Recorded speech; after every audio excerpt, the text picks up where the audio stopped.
Hey everybody, I am really excited to read a couple of chapters to you. It is Charlotte's Web.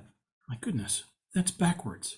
Let me see if I can fix that. Look, I can go like this, and magic happens. Hey, look, it's Charlotte's Web. I'm so excited about this. I really am.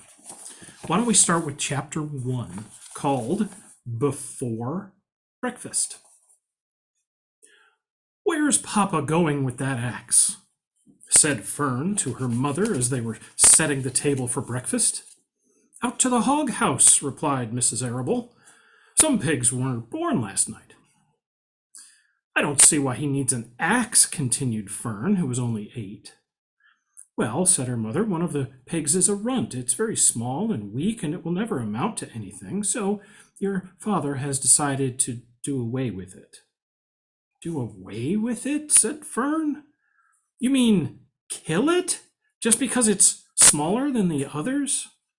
Mrs. Arable put a pitcher of cream on the table. "Don't yell, Fern.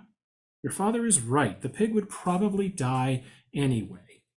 Fern pushed a chair out of the way and ran outdoors. The grass was wet and the earth smelled of springtime. Fern's sneakers were sopping by the time she caught up with her father. "Please don't kill it," she sobbed. "It's unfair." Mr. Arable stopped walking. "Fern," he said gently, "you'll have to learn to control yourself." Here she is. "Control myself?" yelled Fern. "This is a matter of life and death, and you talk about controlling myself?"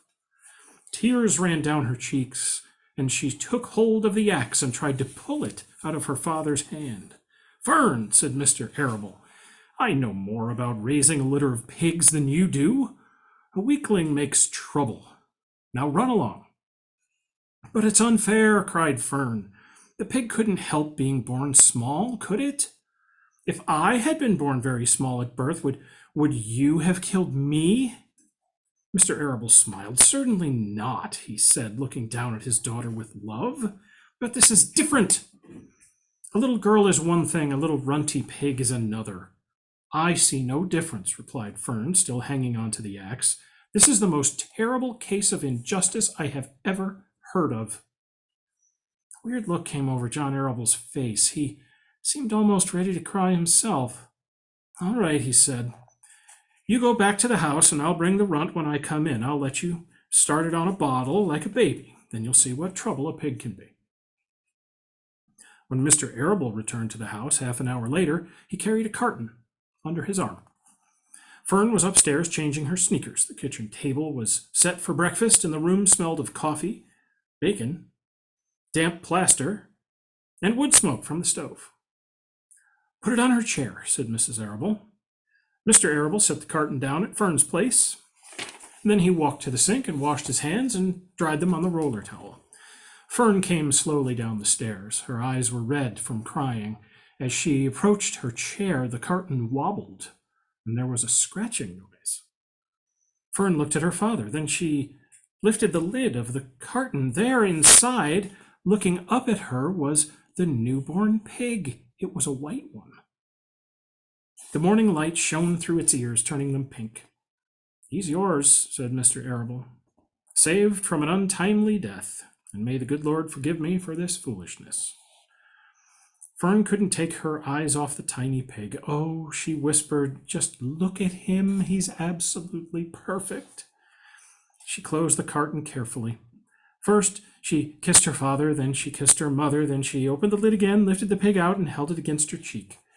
At this moment, her brother Avery came into the room. Avery was 10. He was heavily armed, an air rifle in one hand, a wooden dagger in the other. Here's her brother Avery.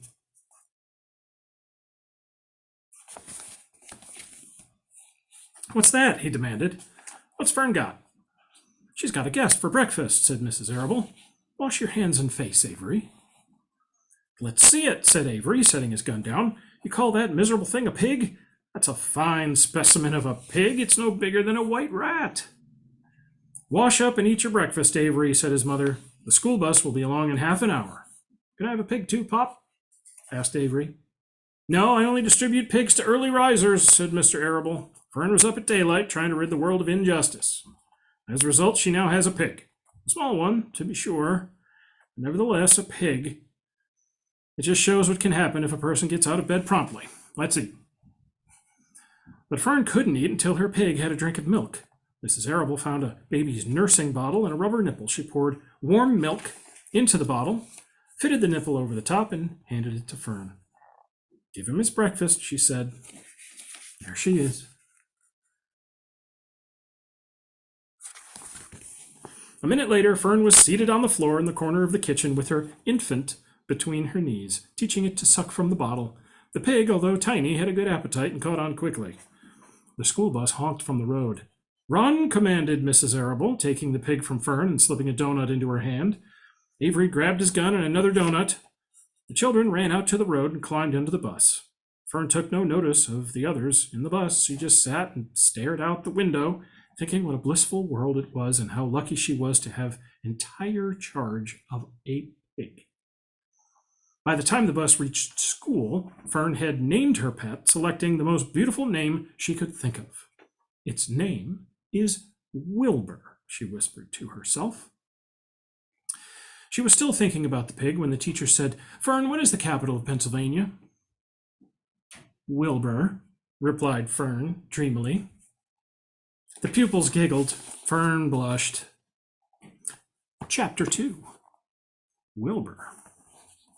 Fern loved Wilbur more than anything. She loved to stroke him, to feed him, and put him to bed. Every morning, as soon as she got up, she warmed his milk, tied his bib on, and held the bottle for him. Every afternoon, when the school bus stopped in front of her house, she jumped out and ran to the kitchen to fix another bottle for him. She fed him again at supper time and again just before going to bed. Mrs. Arable gave him a feeding around noontime each day when Fern was away in school. Wilbur loved his milk, and he was never happier than when Fern was warming up a bottle for him. He would stand and gaze up at her with adoring eyes. For the first few days of his life, Wilbur was allowed to live in a box near the stove in the kitchen. Then, when Mrs. Arable complained, he was moved to a bigger box in the woodshed. At 2 weeks of age, he was moved outdoors. It was apple blossom time, and the days were getting warmer.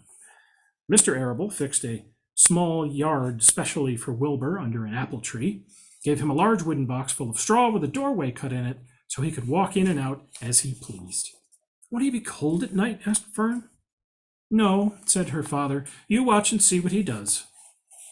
There's the box and the tree.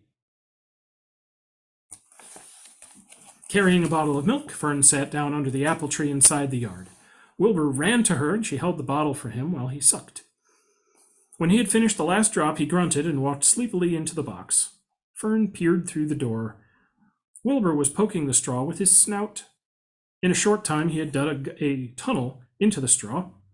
He crawled into the tunnel and disappeared from sight, completely covered with straw. Fern was enchanted. It relieved her mind to know that her baby would sleep covered up and would stay warm. Every morning, after breakfast, Wilbur walked out to the road with Fern and waited for her till the bus came.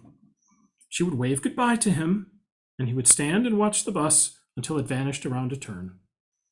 While Fern was in school, Wilbur was shut up inside his yard. But as soon as she got home in the afternoon, she would take him out and he would follow her around the place.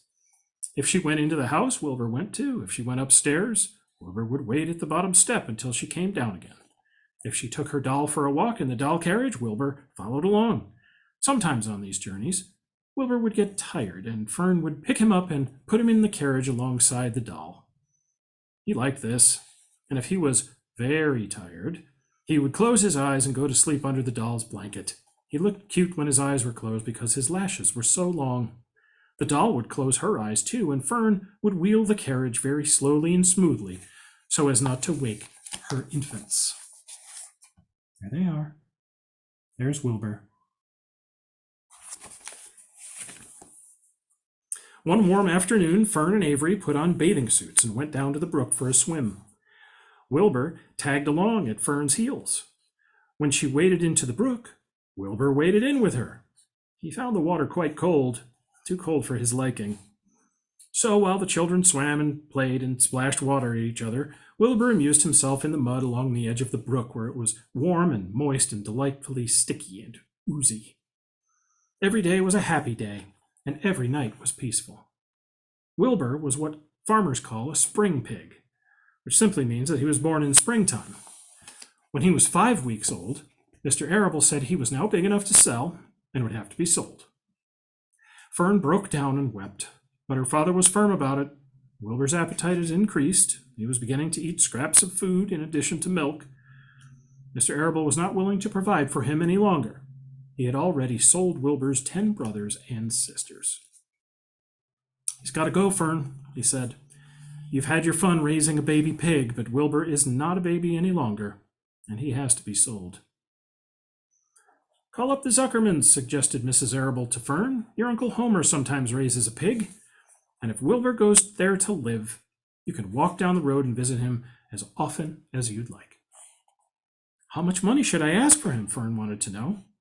"Well," said her father, "he's a runt. Go tell your Uncle Homer that you've got a pig you'll sell for $6 and see what he says." It was soon arranged. Fern phoned and got her Aunt Edith, and her Aunt Edith hollered for Uncle Homer, and Uncle Homer came in from the barn and talked to Fern. When he heard that the price was only $6, he said he would buy the pig. Next day, Wilbur was taken from his home under the apple tree and went to live in a manure pile in the cellar of the Zuckerman's barn. And that is the end of chapter 2. I hope you enjoyed it so far.